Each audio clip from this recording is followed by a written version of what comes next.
বিশ্ব ইজতেমার প্রথম ধাপের আখেরি মোনাজাত রোববার সকাল ৯টা থেকে ৯:৩০টার মধ্যে অনুষ্ঠিত হবে। এই উপলক্ষে ইজতেমা এলাকায় রাত ১২টা থেকে গণপরিবহন বন্ধ থাকবে বলে জানিয়েছেন GMP commissioner doctor Nazmul Karim Khan. শনিবার সকালে বিশ্ব ইজতেমা ময়দানে স্থাপিত বিদেশি মেহমানদের জন্য তৈরি গাজীপুর মহানগর পুলিশের নিয়ন্ত্রণ কক্ষের সামনে সাংবাদিকদের সঙ্গে আলাপকালে তিনি এই কথা বলেন।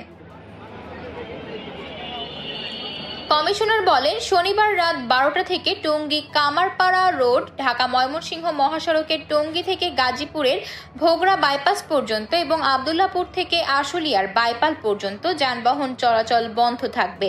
এছাড়া ময়মনসিংহ ও গাজীপুরগামী যানবাহনগুলোকে গাবতলী দিয়ে কোনাবাড়ি হয়ে এবং ময়মনসিংহ থেকে ঢাকাগামী যানবাহনগুলোকে ভোগড়া বাইপাস দিয়ে ৩০০ ফিট রাস্তা ব্যবহার করে চলাচল করতে বলা হয়েছে।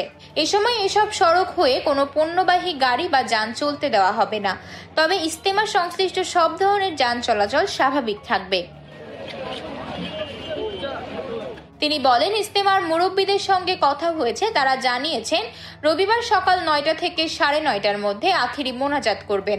ইজতেমার মাঠ ও আশেপাশের এলাকায় যেন কোনো অনাকাঙ্ক্ষিত ঘটনা না ঘটে সেদিকে আমাদের নজর আছে। আশা রাখি কোনো বিশৃঙ্খলা সৃষ্টি হবে না।